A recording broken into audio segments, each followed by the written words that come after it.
Repressed memories. A lot of people have asked me so many times why I started to tell my story when I did.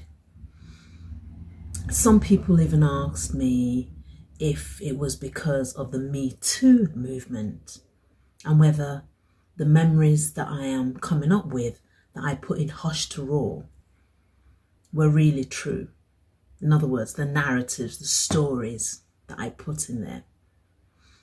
I told them, of course, some of them might not have been accurate in terms of some phasing, like maybe colours and things like that were very generic. But the things that happened to me, without a shadow of a doubt, I know for sure they happened. Repressed memories. There's a big debate about them. In fact, there's what is called memory wars. Have you been through experiences that you can't really articulate, but you are so sure things did happen to you? Let's talk about those memories, but most importantly, how do we move forward?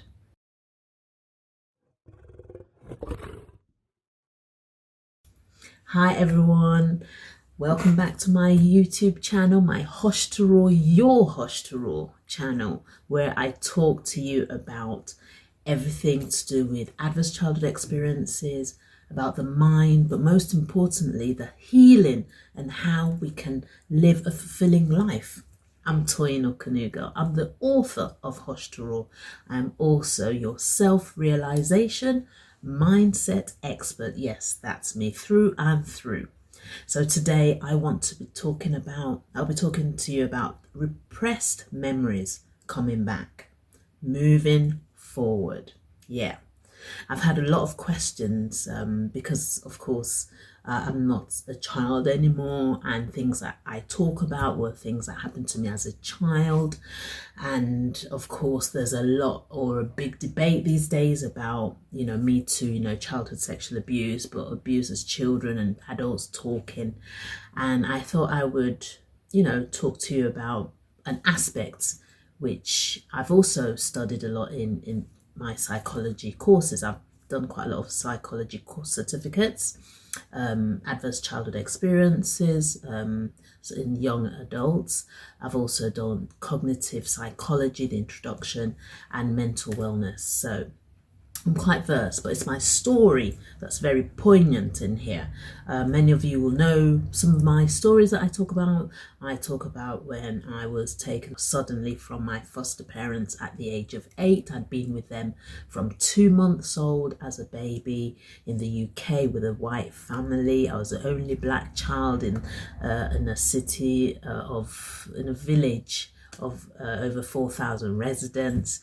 I did visit my parents off and on, but then I was suddenly taken at the age of 8. I was taken to Nigeria with my other siblings. There's nothing wrong with that, but I'd gotten very used to my family, my biological family. My dad doted on me. I was his little princess, the first girl after 3 boys. And then I got to Nigeria at the age of 9. I was introduced to my real father. That was a blow to me, everything that was happening. And then suddenly, at the age of 12, my biological father that I was taken to sexually abused me at the age of 12 until I turned 15. So everything was devastating. But today it's repressed memories because I didn't tell anyone until I was in my 20s. I couldn't find the courage to even tell myself, let alone others. So repressed memories. Some of you might be out there, and yours might not be as devastating. They're all devastating. Anything we go through as a child that is so adverse, but yours might not be sexual abuse. It might be something other than that. But today I'm specifically talking about sexual abuse because this is an area that the memory wars, as they call it, has been very strong. So let's talk about repressed memories coming back and moving forward. I've got my slides here as usual, so please stay with me. So repressed memories, what are these? So these are memories that you unconsciously forget. So you don't forget consciously, you unconsciously forget these memories. And because I've done psychology and I've studied the brain a lot, you would know that I've spoken a lot about the amygdala and the prefrontal cortex. So the difference between amygdala and prefrontal cortex is the amygdala is the emotional brain part of the brain, which is primitive, the limbic system, and the prefrontal cortex is the more evolved brain, which was developed later. So that is a more logical reason of the prefrontal cortex. So when we say unconsciously forget, it's the brain almost in most cases, because the brain is trying to keep us safe. So because the horrific thing that happened to me was so overwhelming, the brain had to protect me from like falling and dying, literally. So it's a way the brain protects you. It's like you park that memory, unconsciously forget it. People call that dissociation as well. So I would say I did dissociate myself, but I did not know that that's what I was doing. So going on, so the repressed memories generally involve some kind of trauma or a deeply distressing event, just like sexual abuse. So you're left with the rawness of the deeper issues within you, but you're not speaking them out. But when you are triggered, spontaneously, and you feel like, oh my gosh, that's something as an adult or as you're growing up, it's a strong indication that they are repressed memories, because you just something, maybe a smell, and you feel away, then that could be an indication that you have some repressed memories, that maybe the sexual abuse or some kind of abuse that happened to you were so young. Maybe if you were being beaten, you were maybe below the age of 2 or younger, but your brain still has it, but it's like an iceberg. It's like the consciousness is the tip, and then as you go deeper, there's suppressed memories and there are repressed memories further down the iceberg. So they're so further down in the brain that the brain can only faintly bring it up until you do some work to bring it up. Some people don't. So that is what repressed memories are. But where did they start, and why are we having this debate about repressed memories? So of course there's a lot now, but people are now being brought to justice because of particularly sexual abuse, and of course there are some lawyers, which I'll come to, and some psychologists who have been actually helping those who as a defender of those people who are being accused of abuse, because they're saying no, the memories are not true. Now just to let you know, I'm not a psychologist, I'm not a medical doctor, I'm someone who studies a lot of psychology courses. My own story is my true being of why I'm going right into this. So please seek therapy help, if you are struggling. I'll just put that out there. So the repressed memories, they originally came about by a lot of you would know Sigmund Freud. Freud spelled Freud. There's a reason I'm spelling this Freud, because I'm going to speak about another Freud in a minute. So Sigmund Freud, the psychologist in the 1800s, began developing the theory after his teacher, Dr. Brewer, told him about a patient, Anna O, who she couldn't remember something triggered her, and she started to have these memories come up and bubbling up in her. So Freud believed that memory repression served as a defense mechanism for the brain against traumatic events. So in other words, the defense mechanism of the brain, just like I said earlier, it's like the brain trying to keep you at that moment, because at that time you do not have the skills, the ability, the capability of enduring what you're going through. So with me as a child, thinking about it now, I'm like, how did I get through? Of course I attributed that to God. But if you think deeper as well, it's the brain saving you, trying to keep yourself in that moment. So as I said, it's parking it. So it's like the defense mechanism, it's against those events. It's like you could not quite deal with it. So he Sigmund Freud said the reason Anna O, that girl who initially brought up her memories, was because it's only at that point that she started to then remember as a result of maybe a smell or something. And at the time that thing happened, she had to just park it. And that's how, as I said, the iceberg, the consciousness, the unconsciousness, then repressed is further down, like pushing them down so you can get on with your day-to-day life. That's how I believe I could survive, and the reason I'm here with you today. So you can't remember what happened, those repressed memories, but you feel it in your body. You do. You feel it in your body as things are coming up, and it doesn't all come out all in one. That's what people need to remember, because without going too much into my story, I remember even just only maybe 5 years ago, there was someone that mentioned a place, and if you read Hush to Raw, you'll see everything where I said the abuse first happened, and it was in a hotel, Tati Hotel. I even remember the name, that my biological father first abused me. And I remember in a forum where someone mentioned the hotel, and they were saying, oh, that's a beautiful hotel. Well, for me, my heart was racing, because that was the first time I got sexually abused in that hotel. So that memory bubbled up, that the name, that bubbled up a lot of things in me, and I was breathless all of a sudden. And it wasn't a WhatsApp. That was just about 4 years or 5 years ago. So these repressed memories don't all come out in one go. It depends on what you are faced with. I can say that from my personal experience. So they don't all come up. So trauma and memory.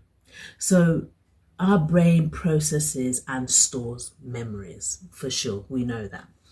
So over time, the brain decides which things to keep in our consciousness, those to delete. There's some things, but I don't believe that the brain totally deletes anything. It's just that it's so further down, you just don't remember it unless you maybe come across it again. That's why I don't believe that you delete it.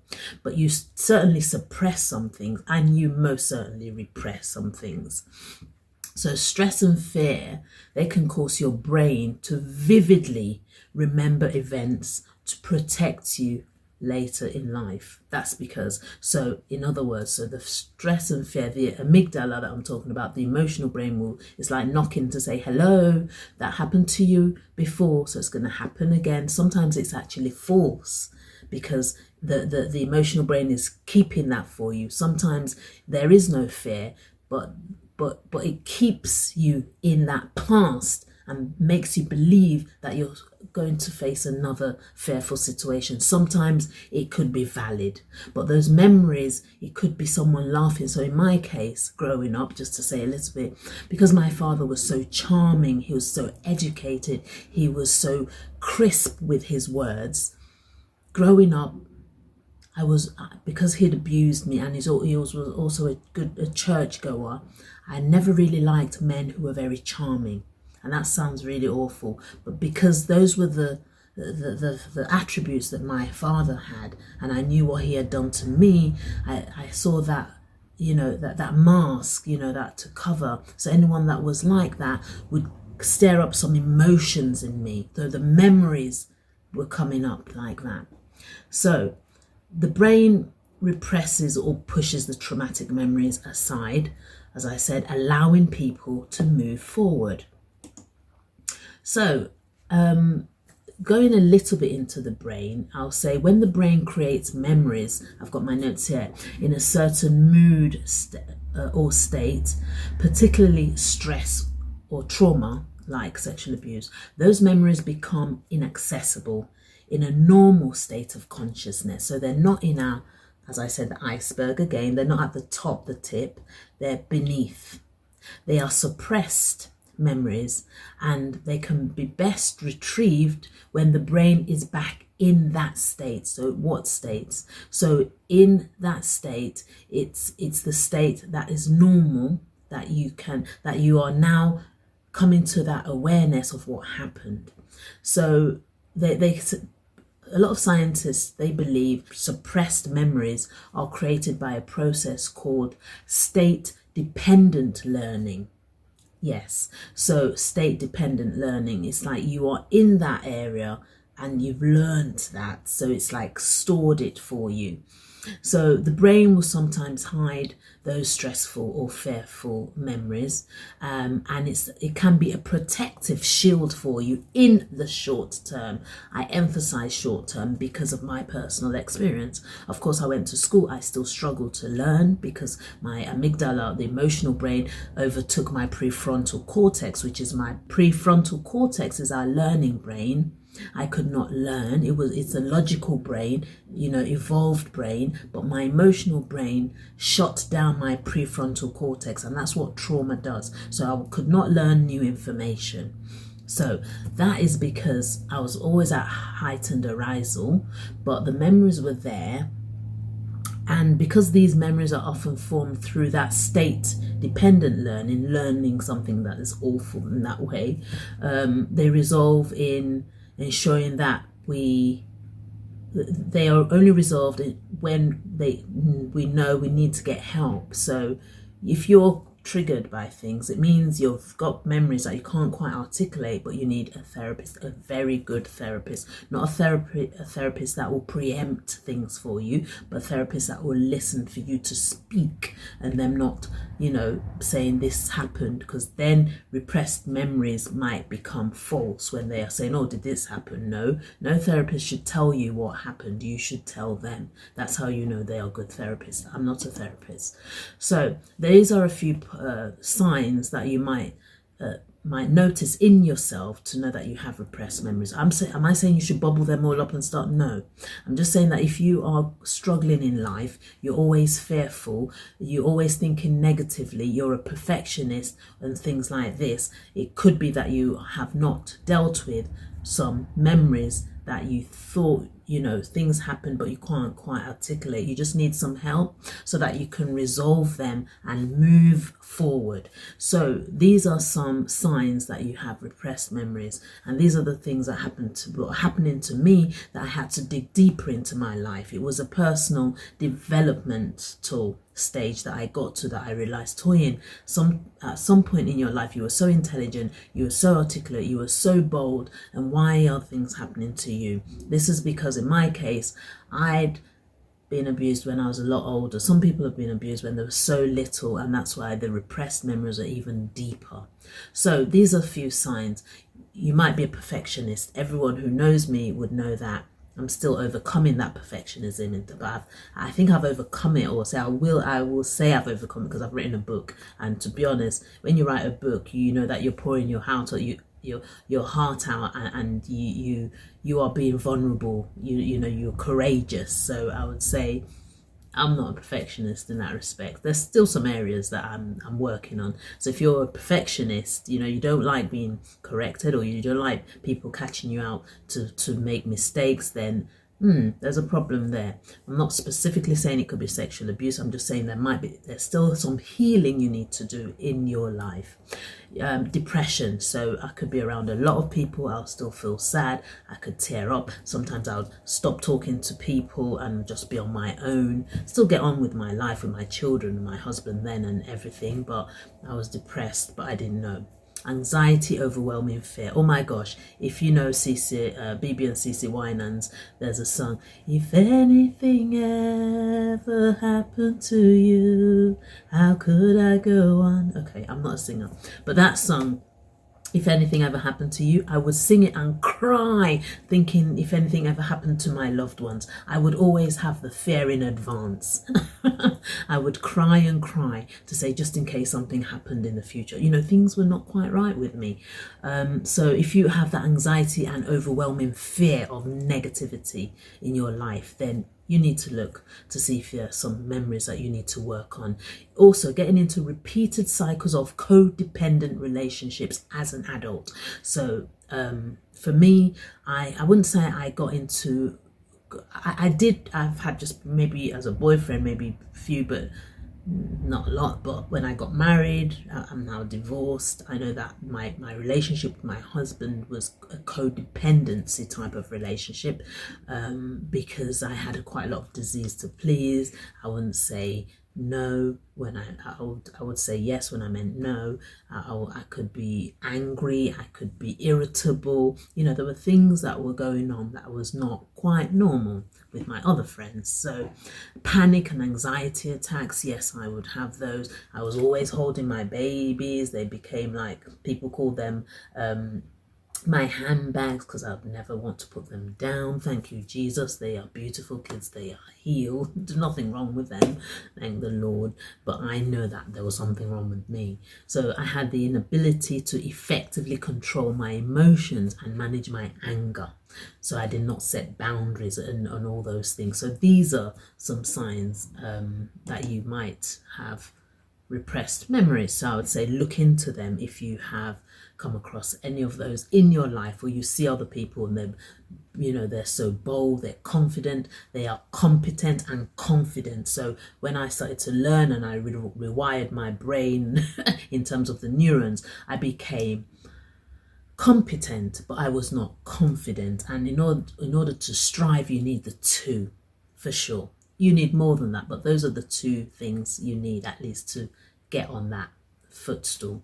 So memory wars, people say no, you wouldn't have had that. That's not even true. No, didn't happen. So in my case, I would say there were some things that people said maybe not, but I wrote a lot of things down, and once you write things down, it stays with you. So a lot of mine, because I'd written them documented, I've got letters I wrote to my father, I've got a lot of things. My journal was stolen by him.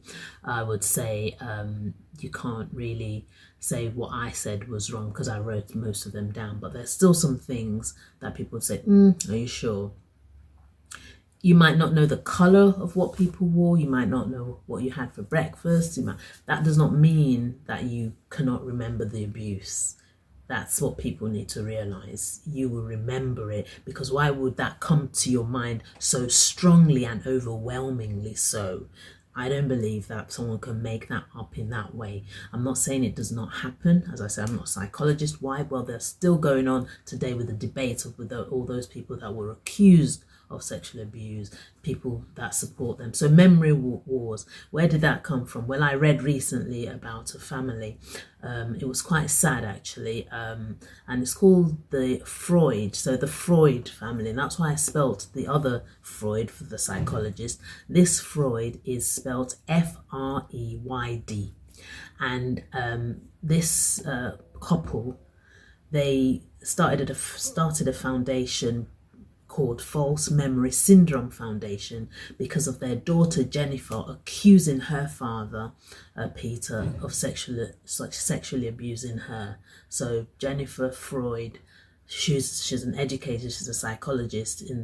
Back in the 90s, I don't know when that happened, she said her father sexually abused her, but her mother Pam did not believe her, and her father denied it.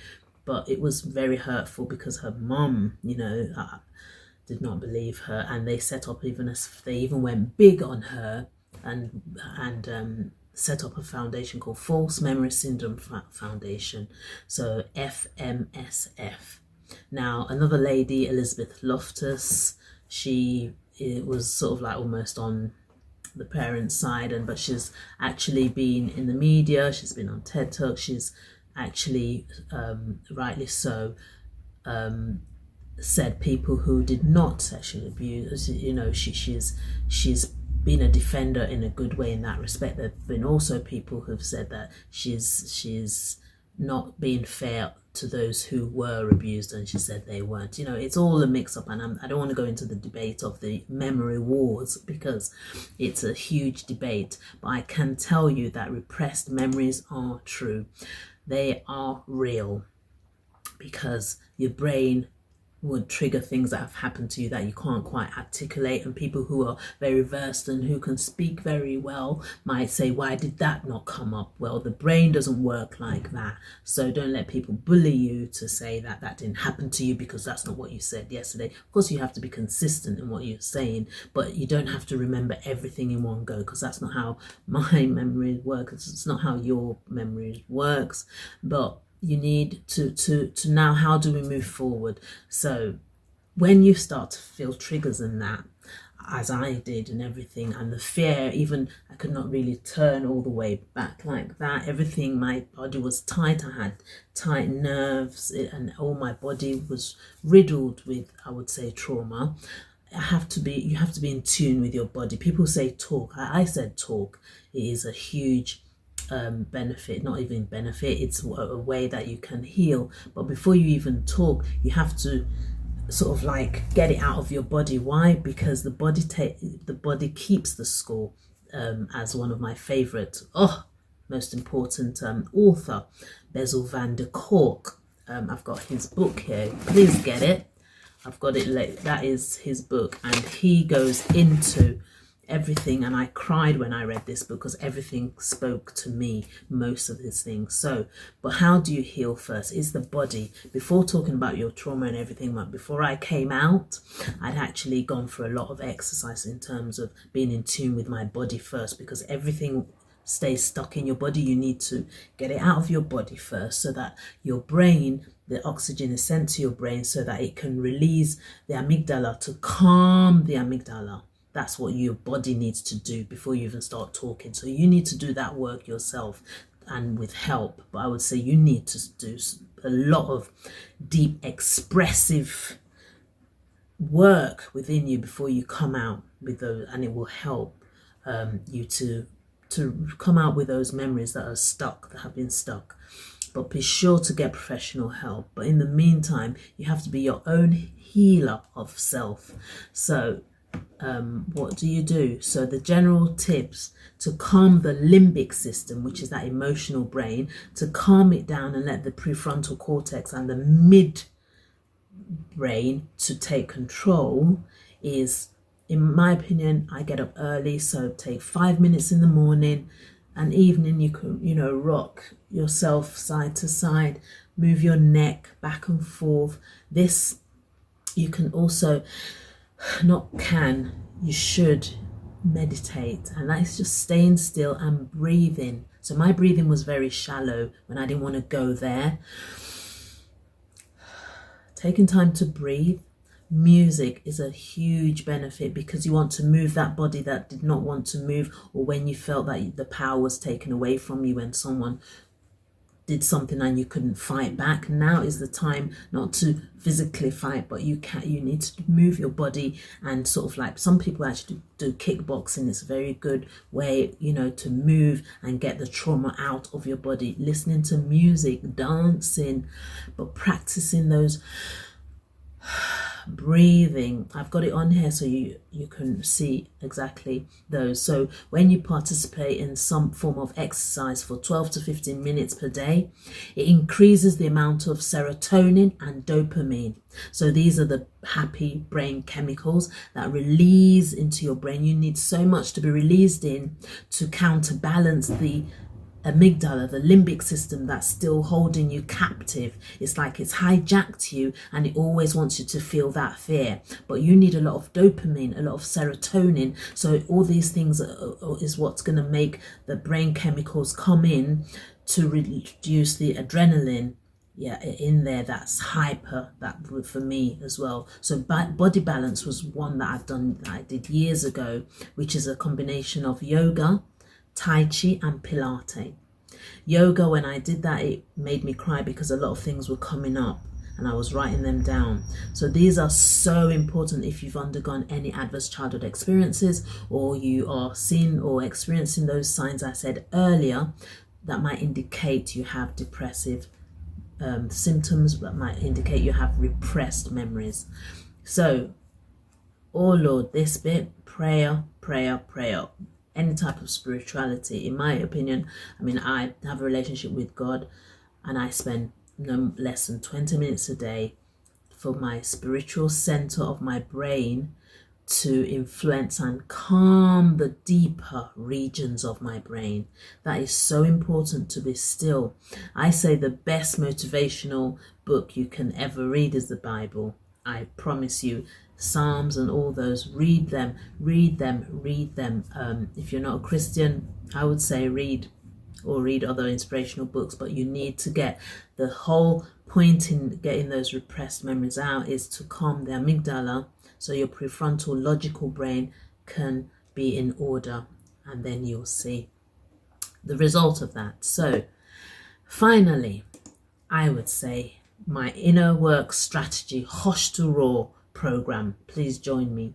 As I said, this is not a program that I have learned. It's through my personal story. It's through my personal holistic healing that is so authentic. You know, Hoshto, get your Hoshto. You know where I'm coming from. You know why I know I feel 20 years younger. I'm going to be 50 in this year, 2022, but I feel the peace of mind that surpasses all understanding.